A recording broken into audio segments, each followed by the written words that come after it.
बड़ी खबर की मंत्रियों के विभागों का आज बंटवारा हो सकता है। मंत्रियों को आज विभाग मिल सकता है। बता दें कि विभागों के बंटवारे का इंतजार भी चूंकि होना ही था, अब इंतजार हालांकि ज्यादा नहीं करना पड़ेगा। आज बंटवारा होने की पूरी संभावना जताई गई है। संभावना इसलिए भी जताई जा रही है क्योंकि सीएम डॉक्टर मोहन यादव ने बैठक बुलाई है। सुबह 11 बजे मंत्रियों की बैठक होगी। मंत्रिमंडल गठन के बाद ये पहली बैठक है। कैबिनेट गठन के बाद कैबिनेट की पहली बैठक होनी है और इससे संभावना है कि आज ही विभागों का बंटवारा हो सकता है। कल ही सभी विधायकों ने मंत्री पद की शपथ ली थी। 28 विधायकों ने मंत्री पद की शपथ ली है और खबरें आज निकलकर सामने आ रही हैं कि आज विभागों का बंटवारा हो सकता है मध्य प्रदेश में। सुबह 11 बजे बड़ी बैठक बुलाई है सीएम डॉक्टर मोहन यादव ने। लंबा इंतजार करना पड़ा मंत्रियों के नामों का। बहुत दिन तक इंतजार सभी करते रहे। इंतजार वो कल खत्म हुआ और ऐसे कयास लगाए जा रहे थे कि 3-4 दिन और अब लगेंगे विभागों के बंटवारे में। हालांकि ऐसा होता दिखाई नहीं दे रहा। चूंकि आज बैठक बुलाई गई है मुख्यमंत्री द्वारा, तो यही लग रहा है, चर्चा संभव है कि आज 11 बजे जो बैठक बुलाई गई है उसमें चर्चा होगी। उसके बाद विभागों का बंटवारा भी हो जाएगा। तो कैबिनेट गठन के बाद ये पहली बैठक है। बहुत ज्यादा महत्वपूर्ण इस बैठक को माना जा रहा है।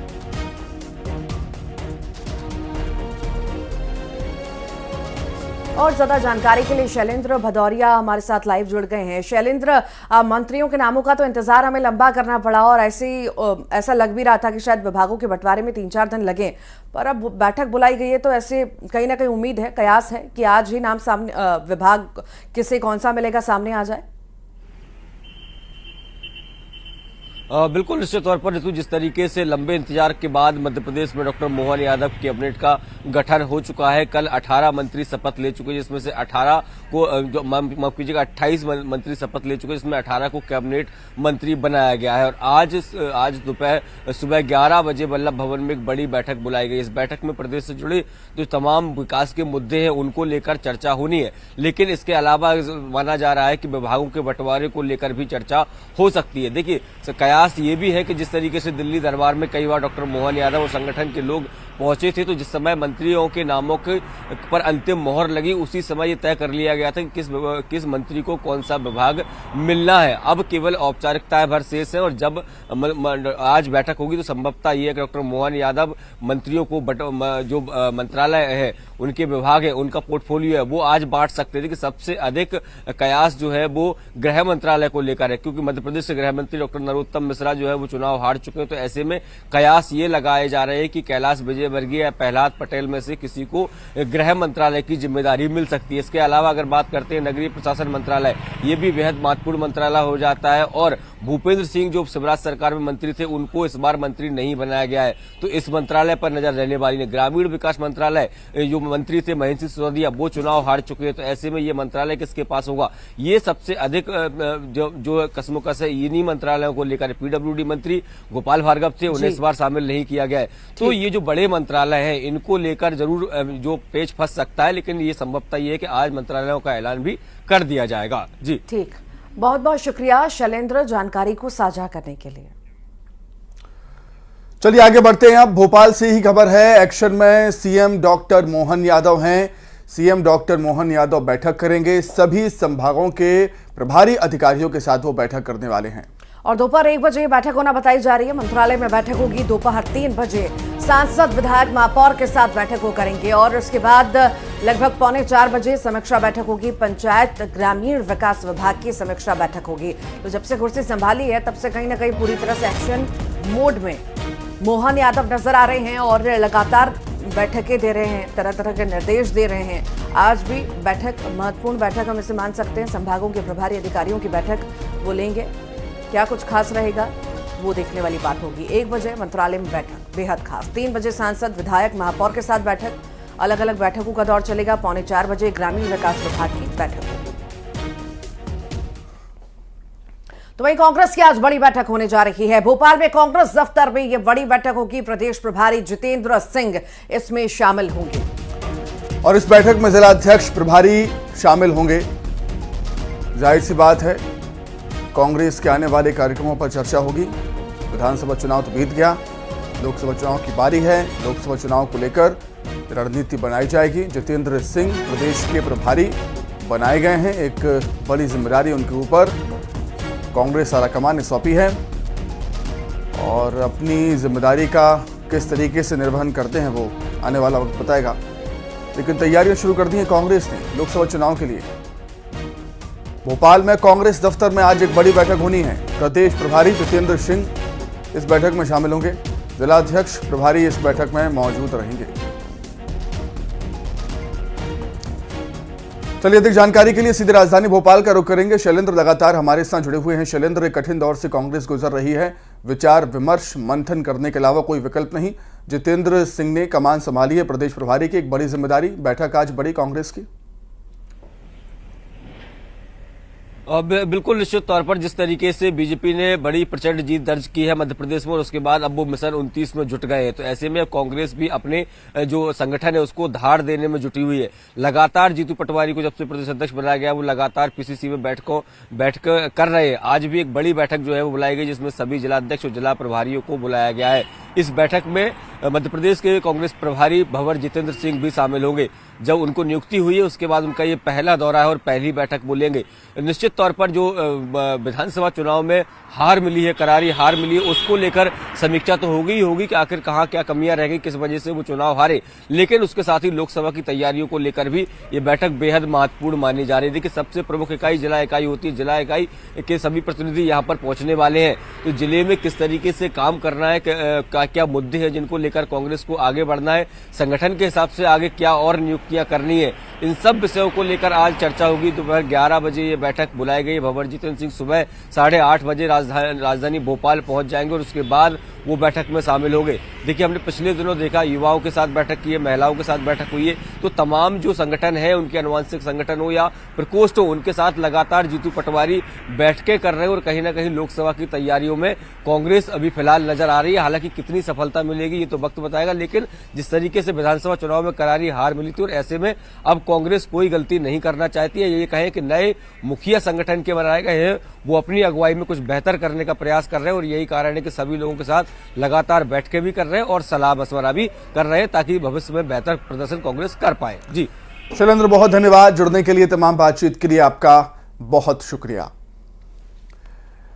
आगे बढ़ते हैं। मध्य प्रदेश में मंत्रिमंडल का गठन हो चुका है। इसमें वरिष्ठ विधायक गोपाल भार्गव को जगह नहीं मिली है और इसके बाद गोपाल भार्गव ने ट्वीट किया और लिखा कि मध्य प्रदेश राज्य के मंत्री परिषद का पूर्ण रूपेण गठन हो गया है। मैं नव नियुक्त मंत्रीगणों को अपनी ओर से शुभकामनाएं प्रेषित करता हूं। प्रदेश भर में मेरे समर्थक मुझसे पूछ रहे हैं कि ऐसा क्या हुआ है कि आपको मंत्रिमंडल में नहीं लिया गया। मैंने उनसे कहा, 40 सालों के लंबे राजनीतिक जीवन में अब तक पार्टी ने जो भी जिम्मेदारी दी है उनको समर्पित भाव से पूर्ण किया और आगे भी करते रहने के लिए संकल्पित हूं। और इसलिए मंत्री परिषद के गठन में पार्टी द्वारा लिए गए निर्णय का मैं स्वागत करता हूं। ये गोपाल भार्गव कह रहे हैं। पद आते जाते रहते हैं, पद अस्थायी हैं, पर जनविश्वास स्थायी है। इतने वर्षों तक मैंने अपने क्षेत्र और प्रदेश की जो सेवा की है वो मेरी पूंजी और धरोहर है। मेरे क्षेत्र ने मुझे प्रदेश का सबसे वरिष्ठ मतलब 9वीं बार का विधायक बनाकर जो देश में दुर्लभ एवं अपवाद है, मुझे 70% वोट देकर 73,000 वोटों से जिताया। ये ऋण मेरे ऊपर है। मैं जब तक इस क्षेत्र का विधायक रहूंगा कोई कमी या अभाव नहीं रहने दूंगा। राजनीतिक दलों के अपने अपने फॉर्मूले होते हैं, सामाजिक क्षेत्रीय कारण हैं जिनके आधार पर पद दिए जाते हैं। उसके भीतर जाने या ना जानने में मेरी कोई रुचि नहीं है, इसलिए मैं मौन हूं। खाली समय में अब मैं प्रदेश में समाज को संगठित कर समाज उत्थान के लिए कार्य करूंगा। ये तमाम वो बातें हैं जो गोपाल भार्गव द्वारा ट्वीट की गई हैं, तो कहीं ना कहीं उनका दर्द छलकता हुआ नजर आ रहा है, क्योंकि मंत्रिमंडल में जगह भार्गव को नहीं मिली है।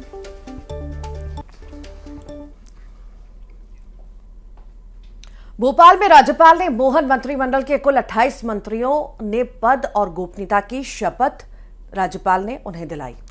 18 को कैबिनेट मंत्री जबकि 6 विधायकों को राज्य मंत्री का स्वतंत्र प्रभार मिला है। वहीं 4 राज्य मंत्रियों ने शपथ ली है।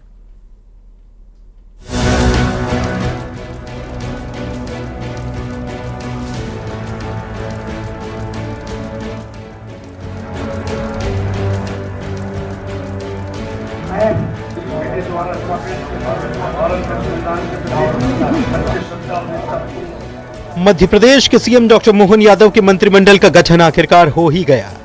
राज्यपाल मंगूभाई पटेल ने 28 मंत्रियों को शपथ दिलाई।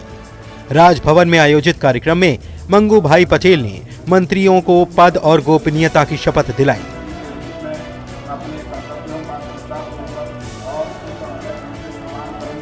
मंत्रियों में 18 को कैबिनेट जबकि 6 को राज्य मंत्री स्वतंत्र प्रभार मिला है, जबकि 4 राज्य मंत्री बनाए गए हैं।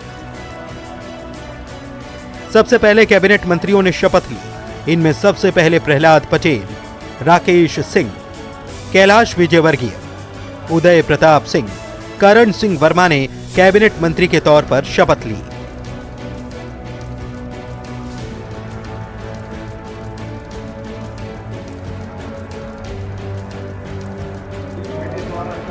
इसके बाद गोविंद सिंह राजपूत, विजय शाह, विश्वास सारंग, तुलसी सिलावट, एदल सिंह कंसाना ने कैबिनेट मंत्री पद की शपथ ली।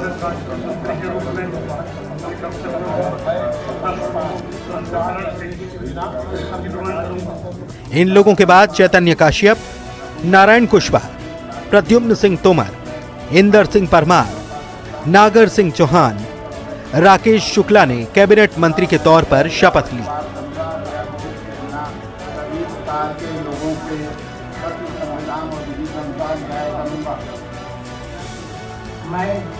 संपतिया उइके को राज्यपाल ने अकेले कैबिनेट मंत्री पद की शपथ दिलाई।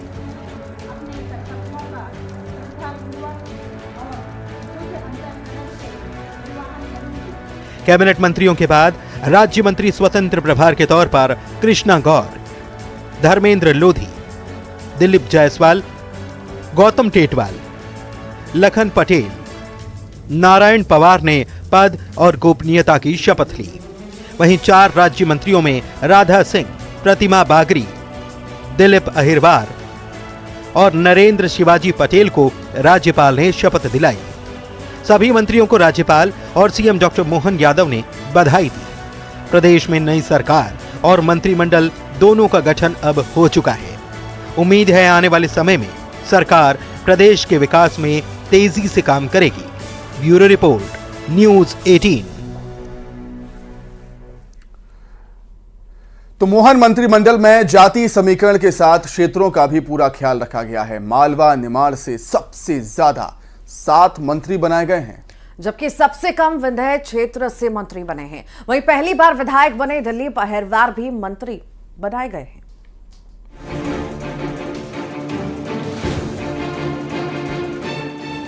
मोहन मंत्रिमंडल के गठन में लोकसभा चुनाव की तैयारी की झलक भी देखने को मिली। एमपी के अलग अलग रीजन से प्रतिनिधित्व मिले, इसका ध्यान भी रखा गया है। सबसे ज्यादा मंत्री मालवा निमाड़ क्षेत्र से बनाए गए हैं। अलग अलग रीजन की बात करें तो ग्वालियर चंबल क्षेत्र से प्रद्युम्न सिंह तोमर, एदल सिंह कंसाना, नारायण सिंह कुशवाहा, राकेश शुक्ला को मंत्री बनाया गया है। वहीं मालवा निमाड़ से कुल 7 मंत्री बने हैं। कैलाश विजयवर्गीय, इंदर सिंह परमार, तुलसी सिलावट, विजय शाह, चैतन्य काश्यप, निर्मला भूरिया और नागर सिंह चौहान को मंत्री बनाया गया है। वहीं महाकौशल की बात करें तो इस रीजन से 4 मंत्री बनाए गए हैं। मसलन प्रहलाद पटेल, राकेश सिंह, राव उदय प्रताप सिंह, संपतिया उइके। वहीं मालवा निमाड़ के बाद मध्य क्षेत्र से 6 मंत्री बनाए गए हैं, जो हैं कृष्णा गौर, विश्वास सारंग, नारायण पवार, नरेंद्र शिवाजी पटेल, करण सिंह वर्मा और गौतम टेटवाल। मंत्रिमंडल में बुंदेलखंड को भी तरजीह दी गई है। यहां से 4 मंत्री बनाए गए हैं। गोविंद सिंह राजपूत, धर्मेंद्र लोधी, लखन पटेल, दिलीप अहिरवार। हालांकि सबसे कम मंत्री विंध्य क्षेत्र से आ रहे हैं। यहां से 3 ही मंत्री बने हैं, दिलीप जायसवाल, राधा सिंह, प्रतिमा बागरी। मंत्रिमंडल में चंदला से पहली बार विधायक बने दिलीप अहिरवार को भी जगह मिली है। वे अनुसूचित जाति के बड़े नेता के रूप में उभर कर सामने आए हैं।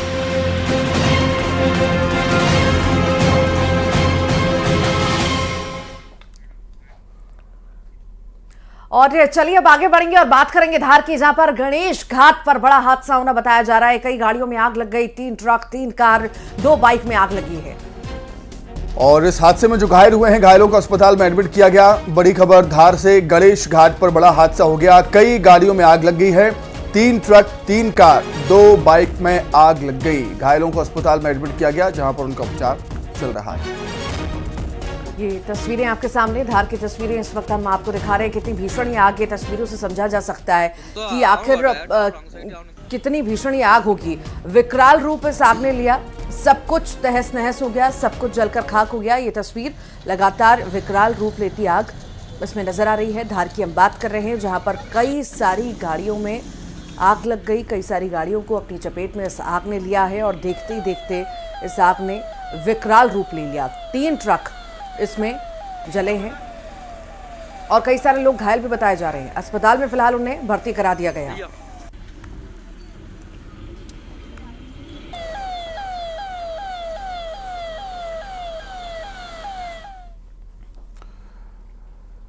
और अब बात करेंगे बागेश्वर धाम के महाराज धीरेन्द्र शास्त्री की, जिन्होंने अपनी शादी की अटकलों को लेकर एक बार फिर से हवा दी है और चर्चाओं में है। वो शादी को लेकर बयान देकर एक बार फिर से वो सुर्खियों में है। उनका कहना है कि कुछ संकल्पों को जल्द ही पूरा करके जल्द ही सहरा सजाने वाले हैं। बागेश्वर महाराज धीरेन्द्र शास्त्री ने कहा कि वो माता पिता की परमिशन से शादी करेंगे।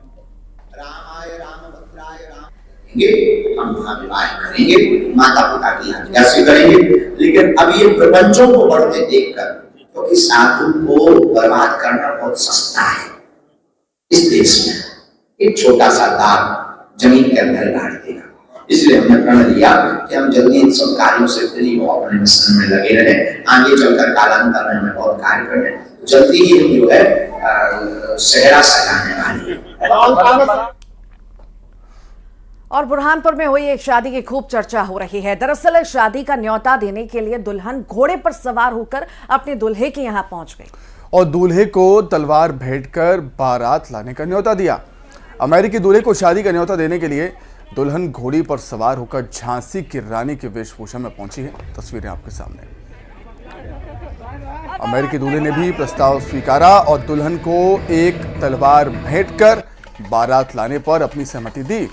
आपको बता दें कि इस तरह की शादियां राजा महाराजा कालीन घरानों में हुआ करती थी। ऐसी शादियां आप देखने को नहीं मिलती हैं, लेकिन बुरहानपुर में ऐसा ही कुछ देखने को मिला, जहां पर दुल्हन घोड़े पर सवार होकर पहुंची दूल्हे के घर, तलवार भेंट की और बारात लाने का प्रस्ताव दिया।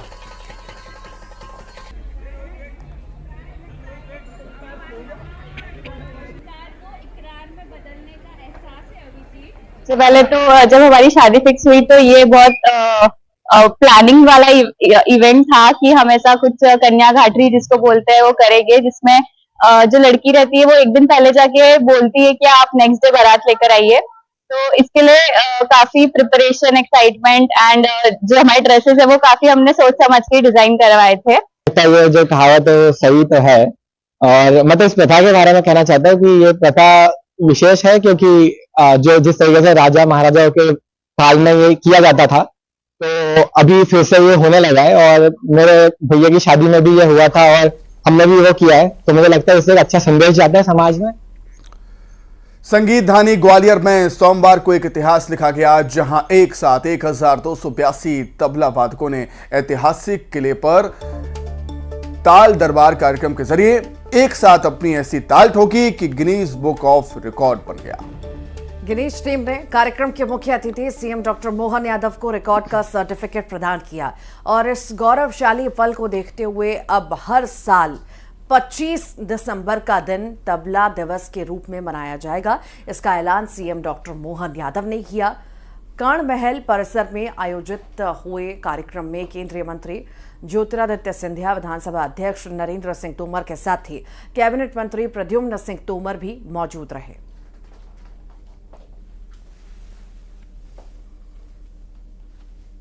आज का ये जो दिन हमारे लिए बहुत अद्वितीय रहा है। गिनीज बुक ऑफ वर्ल्ड में तबला वादकों के द्वारा ताल दरबार 1500 ज़्यादा तबला वादकों ने एक साथ तबला वादन किया है। और हमने कोशिश की है कि इस पूरे आयोजन को स्मरणीय बनाने के लिए आने वाले समय में 25 दिसंबर तबला दिवस के रूप में सरकार मनाएगी। बहुत ज़्यादा खुशी हो रही है। हम सभी को, इतने सारे लोग यहाँ पे हैं, सबको बहुत ज़्यादा खुशी हो रही है। ये बहुत प्राउड मोमेंट है हम सब के लिए। हम लोग का 15 दिनों से इसकी तैयारी कर रहे हैं ताल दरबार की, और इसको कंपोज हमारे उस्ताद सलीम अल्लाह वाले जी के द्वारा किया गया है, और इसमें हेल्प किए पंडित हितेंद्र दीक्षित जी। और इसी के साथ ही फिलहाल के लिए बुलेटिन में इतना ही।